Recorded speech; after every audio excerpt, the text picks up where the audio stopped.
Oi, pessoal!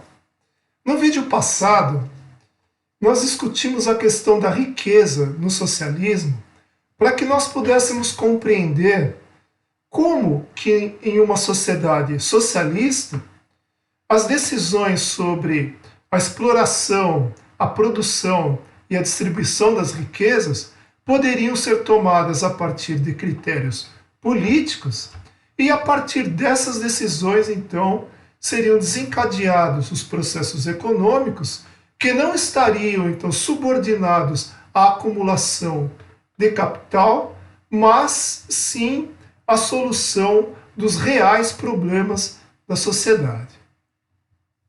Bom, a questão que se coloca é como que uma economia desse tipo poderia funcionar.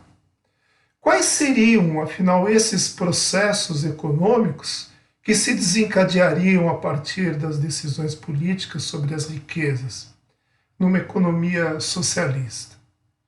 Para responder essa questão, nós precisamos analisar a questão do valor nas economias capitalistas. E depois disso, num segundo momento, compreender então como que uma economia socialista poderia funcionar, dadas as condições vigentes no início desse século XXI. Então vamos lá.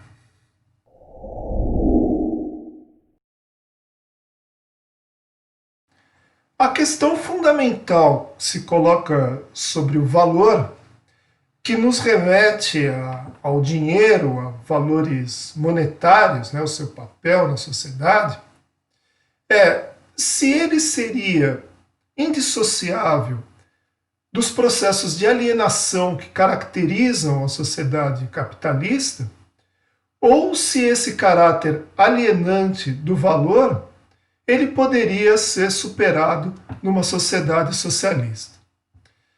Vamos ver alguns trechos dos textos de Marx, nos quais ele se manifesta sobre essa questão. O dinheiro, meio e poder universais, exteriores, que não vêm do homem enquanto homem e da sociedade humana enquanto sociedade, meio e poder de converter a representação em realidade e a realidade em simples representação, transforma tanto as forças essenciais reais e naturais do homem em representações puramente abstratas e, em seguida, em imperfeições e quimeras reais, as forças essenciais realmente impotentes que existem apenas na imaginação do indivíduo, em forças essenciais reais e poder. Já, de acordo com essa definição, ele é, portanto, a perversão geral dos indivíduos, que os muda em seu contrário e lhes dá qualidades que contradizem suas verdadeiras qualidades. É pelo dinheiro que o poder criativo do seu trabalho estabelece a si próprio como o poder do capital, como um poder alienígena que se confronta com o trabalhador. No capitalismo, tudo se torna vendável ou comprável. A circulação torna-se o grande funil social onde tudo é lançado, para sair novamente como cristal ouro. Nem mesmo os ossos dos santos resistem a essa alquimia. Esses trechos mostram muito claramente o quanto que Marx era contundente na sua crítica ao dinheiro, né, e ao valor que lhe dá sustentação. Mas eles não respondem, pelo menos não de uma maneira definitiva, a questão de saber se esse caráter alienante do dinheiro poderia ou não ser superado numa sociedade socialista, né, sendo adotado por ela para cumprir outras funções. A resposta a essa questão se torna ainda mais complicada quando nós observamos alguns comentários que Marx faz sobre o valor, numa crítica que ele elaborou ao Tratado de Economia Política de Adolf Wagner, em 1880, já mais próximo da sua morte, que ocorre em 1883. Nesses comentários, Marx declara que o interesse dele nas suas obras era pela mercadoria e não pelo valor em si, o que permite a interpretação de que as críticas que ele fazia ao valor eram circunscritas ao quadro da produção de mercadorias, ou seja, no quadro do sistema capitalista. Ocorre que o que se observa nas sociedades capitalistas é que o seu alto grau de monetarização, ou seja, o papel central desempenhado pelo valor nas suas economias, ele está associado ao caráter nitidamente social que assume a produção de riquezas nessas sociedades. E esse caráter social da produção de riquezas, ele decorre de um amplo processo de cooperação entre os trabalhadores que se estabelece a partir da divisão social do trabalho. E é importante salientar que essa cooperação ela é um processo objetivo. Ela não decorre de qualquer voluntarismo, qualquer motivação subjetiva dos trabalhadores, mas ela é uma característica do próprio desenvolvimento histórico da sociedade. Porém, esse processo de cooperação ele não se manifesta enquanto tal para o conjunto da sociedade em função da propriedade privada dos meios de produção. Portanto, para que esse processo de cooperação ele se efetive para a sociedade como um todo, é necessário que as relações sociais capitalistas sejam superadas. Então, isso nos remete à necessidade de analisar como são formados esses valores monetários nas sociedades capitalistas, para que a gente possa, então, no segundo momento, pensar quais seriam as funções que esses valores poderiam desempenhar numa sociedade socialista. A forma que eu acho mais fácil, embora não seja a mais precisa, mas é a mais didática, de discutir as relações entre riquezas, valores e preços, é por meio de uma curva de oferta. Então vamos observar esse gráfico aqui, onde está representada uma curva de oferta. Essa curva, ela relaciona uma quantidade de produto físico, ou seja, uma riqueza material, com o preço, que são as unidades monetárias por unidade de produto. O preço no eixo vertical e a quantidade no eixo horizontal. Essa linha azul, ela corresponde a essa relação. E como nós podemos observar, essa linha azul, ela é crescente. Ou seja, à medida em que aumenta a quantidade de produto gerada, a quantidade que é demandada, que é produzida, aumenta também o seu preço. Isso ocorre porque as condições de produção são heterogêneas e aquelas unidades de produção que têm o custo por unidade mais baixo, elas vão iniciar a suprir a demanda. E à medida em que essa demanda vai aumentando, é necessário que unidades de produção com custos por unidade de produto mais altos, elas comecem também a produzir. Vamos supor então que nós temos uma demanda de 150 unidades de produto. Essa demanda vai levar à formação de um preço de 200 unidades monetárias por unidade de produto.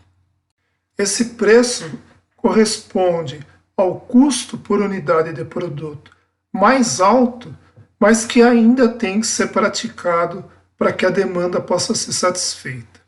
Esse custo da unidade mais cara ainda necessária para suprir a demanda, é denominado de custo marginal. Portanto, em condições heterogêneas de produção, o preço corresponde ao custo marginal do produto. Bom, como nós podemos observar no gráfico, o valor monetário total ele é igual à área do retângulo formado pela multiplicação da quantidade de produto pelo seu preço. E se nós somarmos o custo por unidade de produto de todo o volume da produção, nós vamos obter o custo total, que é o equivalente monetário ao tempo de trabalho socialmente necessário. Esse custo total corresponde à área abaixo da curva de oferta. E, finalmente, o valor monetário total menos o custo total vai nos dar a renda, que corresponde a transferências de valores das unidades de produção menos produtivas, com maior custo por unidade de produto, para aquelas que têm um menor custo por unidade de produto. Essa renda corresponde à área do triângulo que se encontra acima da curva de oferta. Bom, essas relações entre riquezas, valores e preços que nós analisamos por meio da curva de oferta são as que eu considero fundamentais no sistema capitalista, mesmo que elas sofram uma série de perturbações, como, por exemplo, a partir do processo de equalização das taxas de lucro que tende a ocorrer no capitalismo. No entanto, essas perturbações elas não impedem que todas as vezes que nós temos um aumento do tempo de trabalho necessário à produção, nós temos um aumento de preço. E todas as vezes que nós temos uma diminuição desse tempo, nós temos uma diminuição do preço. Essa é a chamada lei do valor, enunciada por Marx no terceiro volume do Capital, e que tem sido amplamente observada tanto empiricamente como em trabalhos de pesquisa. Então vamos ver agora como que, a partir dessas relações entre riquezas e preços que nós estudamos, se poderia elaborar um sistema de planificação que permitisse que, a partir de decisões reconhecidas explicitamente como políticas sobre as riquezas, se pudesse calcular preços para assegurar uma reprodução estável da sociedade e substituindo, então, o mercado como processo de formação de preços. Vamos voltar, então, à nossa curva de oferta. Nós observamos que o custo total, que é a área abaixo da curva, é o equivalente monetário ao tempo de trabalho socialmente necessário à produção, cujo valor marginal leva à formação de preços que asseguram uma reprodução estável da sociedade. Assim, de um ponto de vista matemático, nós temos aqui um problema de minimização. Esse tempo de trabalho socialmente necessário é o tempo de trabalho mínimo necessário à reprodução material da sociedade, dadas as técnicas de produção disponíveis. Agora vamos fazer aqui uma outra observação sobre essa curva de oferta. A questão é a seguinte: por que essa curva, que foi obtida em condições de produção heterogêneas, ela é crescente? A resposta é porque existem restrições para que a técnica de produção que assegura a maior produtividade do trabalho se generalize a todos os processos de produção, sendo essas restrições determinadas principalmente pela escassez de recursos naturais. E isso ocorre porque uma escassez de recursos naturais tende a fazer com que se utilize menos meios de produção, aumentando o tempo de trabalho para a produção. Isso, aliás, é a origem da renda. Por exemplo, uma escassez de petróleo pode levar a uma utilização menor de uma máquina, que trabalha a partir de um combustível derivado do petróleo, aumentando assim o tempo de trabalho necessário à produção. O que nós acabamos de ver corresponde a um problema de otimização sob restrições. Esse tipo de problema ele pode ser formalizado por meio de uma técnica matemática chamada programação linear. Portanto, por meio dessa técnica, seria possível construir um sistema de planificação da economia. Vamos ver quais seriam as características principais desse sistema de planificação. Então, nós temos aqui o sistema de planificação baseado na programação linear. Um modelo de programação linear, ele pode ser decomposto em dois problemas. Um problema primal e um problema dual. No problema primal desse modelo, nós teremos uma função de minimização do tempo de trabalho, que é igual ao tempo de trabalho socialmente necessário, como nós vimos, considerando o universo tecnológico existente, ou seja, as técnicas de produção disponíveis, sujeito às restrições de demanda de produtos de consumo final e da demanda de meios de produção que são necessários para a geração desses produtos de consumo final, mas que também se poderia tomar decisões sobre a produção de excedentes de meios de produção necessários para o crescimento econômico.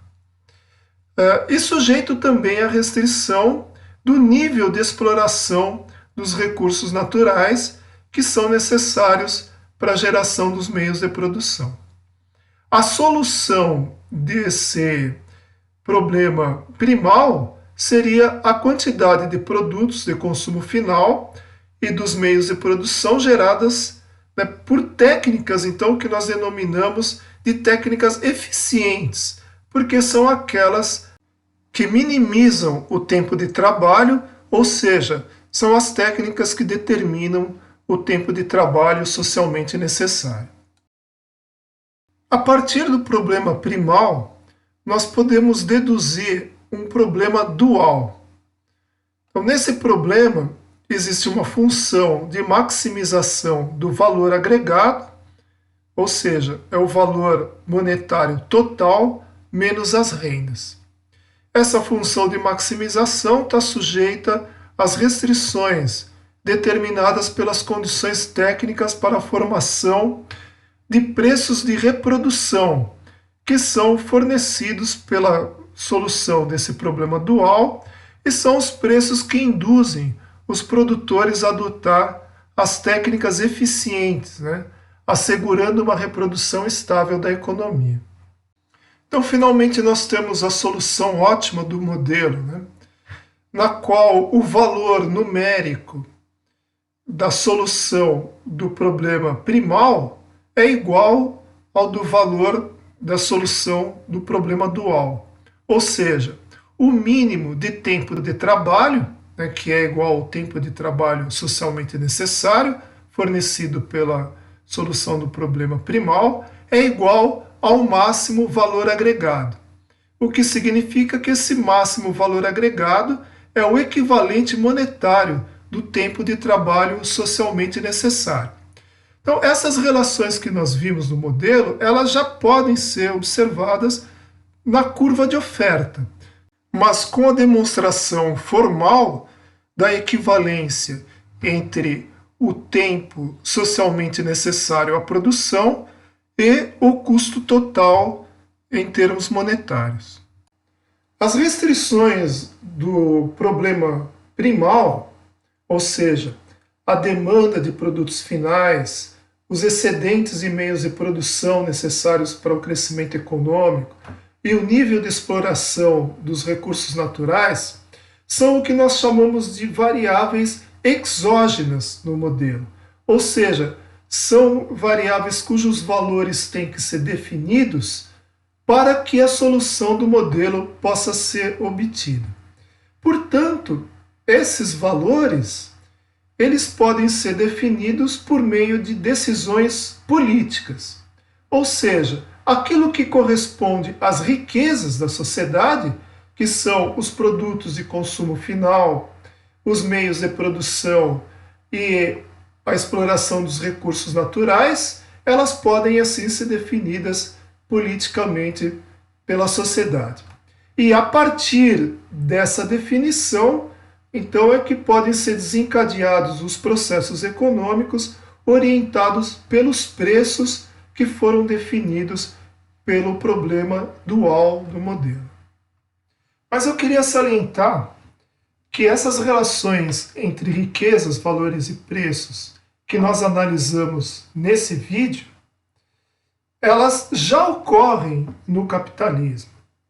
Portanto, no capitalismo, também as decisões sobre as riquezas possuem uma natureza essencialmente política. No entanto, no capitalismo, essas decisões são tomadas por meio da luta de classes, na qual o poder econômico dos capitalistas faz com que as decisões sejam tomadas sempre em função da acumulação de capital e não em função das reais necessidades da sociedade. Bom, o que nós discutimos aqui mostra que é possível ter uma economia monetária socialista, que a partir das decisões políticas sobre as riquezas pode-se então desencadear processos econômicos que inclusive dão uma ampla liberdade aos agentes econômicos na gestão das unidades de produção, tanto em relação à escolha das técnicas de produção, como se poderia também dar liberdade aos trabalhadores de forma autogestionária decidir sobre a repartição do valor agregado obtido nas unidades de produção. Enfim, eu gostaria de salientar a especificidade dessa economia socialista que nós discutimos nesse vídeo em relação às condições das sociedades contemporâneas, especialmente em função do elevado grau de desenvolvimento das forças produtivas que essas sociedades já atingiram. Esse desenvolvimento, ele se traduz nas nossas sociedades, por exemplo, numa alta capacidade de coleta e de tratamento de dados que permitiria o processamento e a solução de modelos de grandes dimensões que são exigidos para esse processo de planificação que nós discutimos nesse vídeo.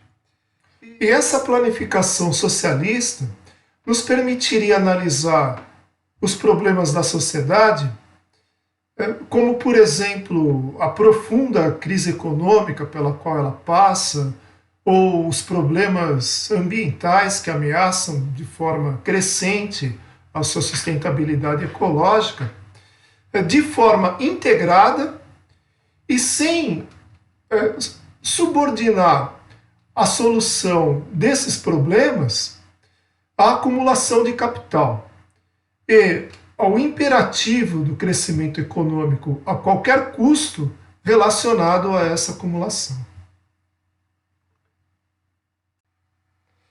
Então vamos chegando no final desse vídeo. Mas antes de terminar, eu queria dizer que eu sei que a abordagem que eu apresento aqui das relações entre riquezas, valores e preços, baseada no cálculo à margem, ela pode parecer algo chocante, porque no marxismo, o emprego dessa técnica matemática, do cálculo à margem, é considerado uma verdadeira heresia. Mas, no meu entendimento, a aplicação dessa técnica matemática ela pode ser feita de maneira plenamente consistente, coerente com o materialismo histórico. E pode até mesmo contribuir para solucionar alguns problemas, superar algumas insuficiências da análise econômica marxista, por exemplo, a que ela apresenta na sua dificuldade de integrar a escassez dos recursos naturais nessa análise.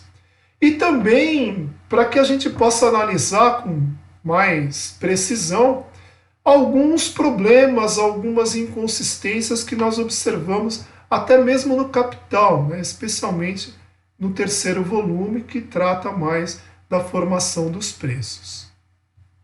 Bom, essa abordagem eu discuto de maneira detalhada nesse livro. E nesse livro eu centro mais a discussão no sistema de planificação que nós discutimos. Além disso, eu coloquei aqui embaixo os links de alguns artigos que eu publiquei sobre as relações entre riquezas, valores e preços. Bom, por hoje era isso, pessoal. Eu espero que vocês tenham se interessado e até a próxima.